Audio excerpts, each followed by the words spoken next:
Just look, there are people who spend their entire lives without realizing they are sleeping. It works, it talks, it laughs, it even cries. But on a deeper level, operating on automatic, reproducing patterns you didn't even choose, reacting to the same triggers, having the same internal conflicts, and calling it life. Zazen, this ancient practice of simply sitting, does not promise enlightenment. It promises something more radical, showing you how much you were absent, how much you were pretending, how much you were avoiding. Avoidance is a human specialty. We avoid silence by filling our heads with noise.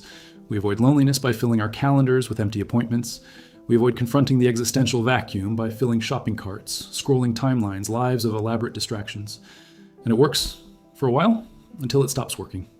Until 3 in the morning arrives and you're awake staring at the ceiling, feeling the weight of years of avoidance, feeling the cost of never really stopping. Stopping is terrifying, because when movement stops, when distraction ends, when masks fall, what is left? Fear is that there is nothing left. May you discover frightening emptiness where you expected to find yourself, and maybe you will find out. But emptiness is not the end. Emptiness is the beginning. It's a blank canvas. It's pure potential. It's freedom not to be tied to fixed identities, to crystallized stories, to versions of yourself that you built to please, to survive, to belong. Belonging has a cost of conforming, to suppress aspects that don't fit, shaping personality according to other people's expectations. And after years of doing this, after decades of living for an audience, you forget. Forget what it's like to be authentic. Forget what it's like to act without calculating a reaction. Forget what it's like to exist without an angle, without strategy, without performance. Zazen doesn't teach you how to recover that. It puts you in a situation where performance doesn't work, where there is no audience, where the only thing left is you, raw, unedited. Raw hurts, because it means seeing. See compulsive patterns. See defense mechanisms operating. See how much fear drives your choices. See how much you lie to yourself about who you are, what you want, what really matters. And seeing it without being able to escape, because you're sitting there, because you've committed to staying, is brutal. It's facing the dragon you spent your life avoiding. But dragon is not external, it's internal. It is a set of limiting beliefs, unprocessed traumas, hidden shames that govern behavior without conscious permission. Conscious permission is rare. Most act out of compulsion, repeats family pattern even when dysfunctional, because at least it's known. Comfortable with predictability even when destructive. And breaking a pattern requires something that most people don't have: the ability to tolerate discomfort without reacting immediately, ability to feel impulse without obeying, ability to observe mechanism without being hijacked. And this capacity, it doesn't come from understanding theoretically. It comes from practicing. It comes from sitting in discomfort repeatedly until it stops being intolerable. Intolerable is a concept, not fact. Aching leg in Zazen seems intolerable, but you tolerate it. He is. And pain doesn't kill you. It doesn't destroy you. It changes, fluctuates, sometimes even dissolves when it stops resisting. And that lesson transfers. Anxiety seems intolerable, but it's not.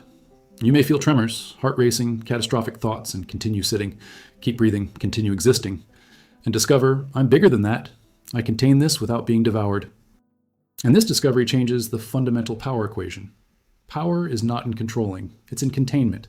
Containing means having the internal capacity to be with what arises without collapsing, without exploding, without needing to stop it immediately. Modern society has lost this. It teaches that discomfort is an emergency, which should be eliminated instantly. Pill for that, distraction for that, buy for that hole. We created a generation that panics with less friction, who interprets any resistance as trauma, that requires the world to adapt instead of developing resilience to deal with the world as it is. World as it is includes suffering, includes frustration, includes impermanence. Everything you love will change or end. Everything you build will crumble eventually. Everything that is will cease to be. And you can spend energy fighting it, or you can make peace. Zazen is about making peace. It's sitting with transience. It's feeling your body getting older. It's noticing thoughts appearing and disappearing. It is witnessing absolutely everything in constant flux except one thing: what you witness. What witnesses does not have a suitable name. They call it consciousness, presence, observer. But words are always insufficient, because it is not an object. It cannot be pointed out. It cannot be captured in concept. It can only be recognized directly. And recognition comes in moments of deep stillness where separation between observer and observed momentarily dissolves, where there is no I observing thought. There is just observation happening, just presence without subject, just this, no name, no story. History is a comfortable prison. Tell us who you are, where you came from, why you are the way you are. Continue. It gives identity. It gives a feeling of coherence. but it also limits. Because if you are your story, you're stuck in the past, condemned to repeat, determined by events that it does not even control. Zazen offers a disturbing alternative. What if you are not your story? What if history is just narrative that the mind constructed to make sense of random events? What if you are something earlier, more fundamental, that exists independently of any history? Before history, there is presence. Presence that exists before language, before concepts, before I and my. Baby has a presence without history. Animal has a presence without narrative. And you had to before learning to think in terms of past, present, future, before internalizing critical voice, before building a sense of separate self. And that presence hasn't gone anywhere. It was just covered, buried beneath layers of conditioning. And Zazen is archaeology. Gently but persistently dig until you reach firm ground. Firm ground is not a reassuring concept. It is a direct experience of being here without conceptual support. No comforting narrative, no identity to hold on to. And initially this causes vertigo, because without history, who are you? Without a fixed identity, how do you navigate? Without certainty, how to decide? And the Zen answer is, you discover by doing. There is no manual. There is no ready answer. Just moment-to-moment experimentation. Just improvised dancing with whatever comes up. What emerges is unpredictable. Plans fail. Relationships end. Health deteriorates. No amount of meditation prevents this. No spiritual practice immunizes you from fundamental human pain. But the relationship with pain changes. It changes the ability to be with what is horrible without creating an additional layer of psychological suffering. Physical pain is physical pain, inevitable. But mental suffering over pain, story over why it shouldn't be happening, resistance that intensifies everything tenfold, this is optional. Optional but usual. A habit so ingrained that it seems involuntary. Something bad happens and it instantly creates narrative. Blame someone. Blame yourself. Projects a catastrophic future. Relive similar traumas. And suddenly, you're not just dealing with the present situation. It's carrying the weight of 10 simultaneous situations, none of which are happening right now. And Zazen trains, come back. Go back to now. Release story. Just feel what is really happening right now. And usually what's actually happening is manageable.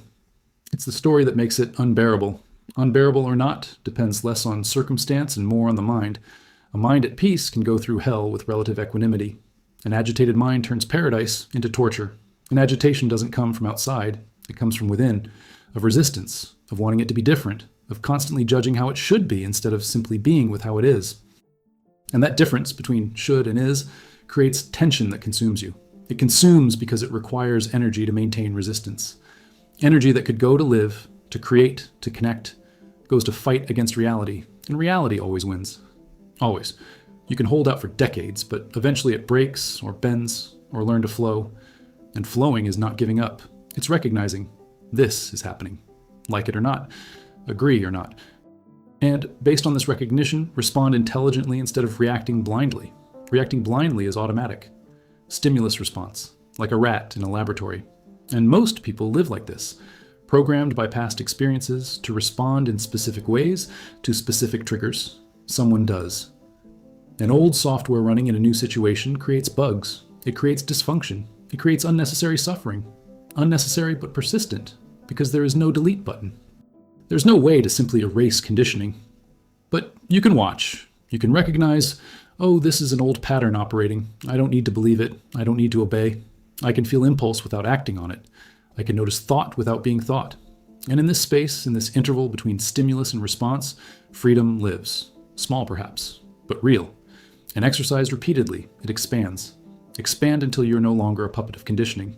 There are still standards. There are still trends. But you also have a choice. Can you see anger rising and decide, do I express it or do I contain it? You may feel fear appearing and ask, is this fear proportional or is it an echo of old trauma? You may notice a critical voice attacking you and recognize, this is not true, it's recording. It's a message I internalized from my father, my mother, my teacher, my culture. It's not mine, it's not my freedom. Because it means that you can release, you can question. You can rewrite, not instantly, not magically, but gradually, through persistent practice of observing without identifying. To recognize, I am not my thoughts. They happen in me, through me, but they are not me. And when identification breaks down, when there is a clear separation between consciousness and content, power changes hands. Thoughts no longer have absolute authority. They are just phenomena, like clouds. They come, they go, and you remain. Remains does not mean unchanging. It means continuous. You constantly change in level of form. Cells die and are born, opinions evolve, preferences change, but there is continuity of consciousness. The same presence that was here at 5 years old is here now, more mature, more informed, but fundamentally the same. And recognizing this continuity brings stability. It brings a feeling of ground beneath your feet, even when everything else is changing. Change is terrifying when you identify with what changes. If you are your body, aging is an existential threat. If you are your career, unemployment is death. If you are your relationships, abandonment is annihilation. But if you recognize, I am consciousness that experiences body, career, relationships, but is not reducible to any of them, then change in these domains hurts, but does not destroy. There is something that survives, something that transcends, something immortal in the sense of never having been born, and therefore not being able to die. Not being able to die is not belief, it is direct insight that arises in deep meditation. When identification with body-mind momentarily ceases, and there is recognition, I am not this, I am vast, I am a space where everything happens, I am sky, not clouds. And the sky was never touched by any storm, it has never been limited by any cloud. It's always free, always open, always here. And you are that. Not metaphorically, literally but not objectively, because it is not an object. It is the ultimate subject. It is that which can never be objectified because it is always subject knowing. And mind tries to understand this conceptually, tries to capture it in words, but it cannot. It's like the eye trying to see itself without a mirror. It's like a knife trying to cut itself. Impossible. It can only be recognized through inversion of attention, by asking, who is aware? And follow the question to the limit where language fails and direct recognition happens. Direct recognition has no intermediary. It does not need external validation. You just know. Just as you know you are conscious now, you don't need to prove it. No need to argue. It's self-evident. And this self-evidence is the foundation of everything else.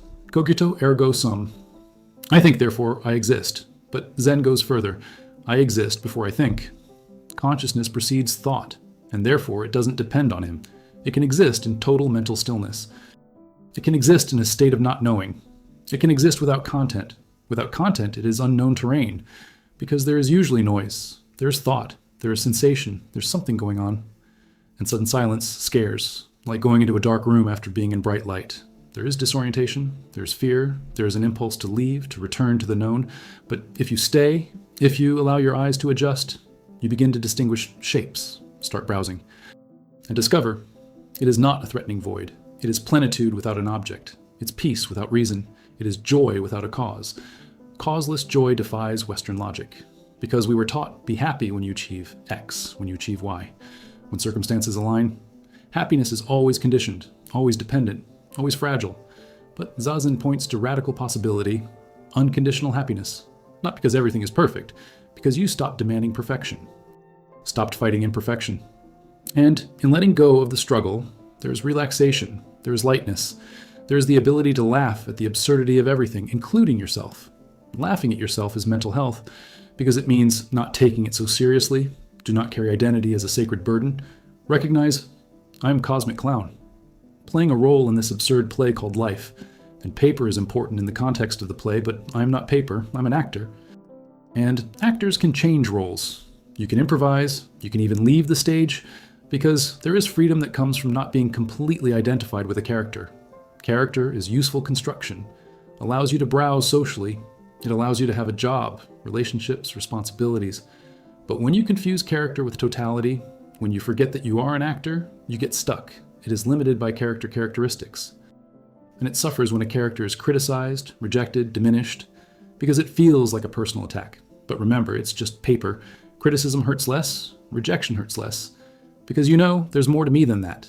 More about you is indescribable. Because description is always reduction. It's taking vastness and squeezing it into words. And word never fully contains, at most points, like a finger pointing to the moon.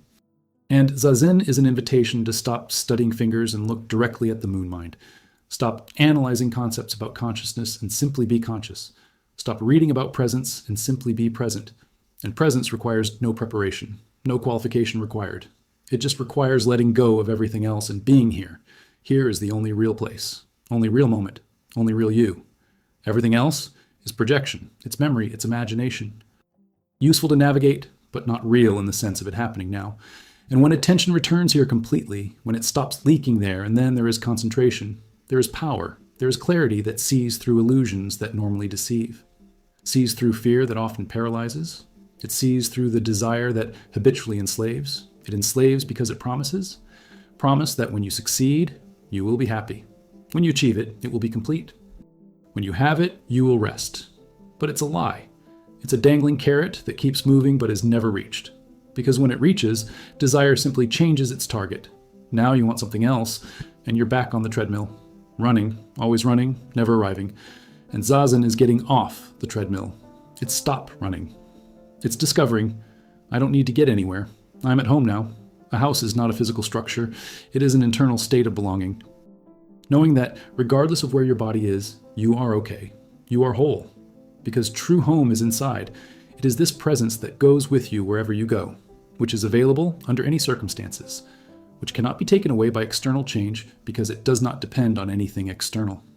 And accessing this, recognizing this, living from it, changes everything without changing anything, because the external remains as it is, but internal is at peace with how it is.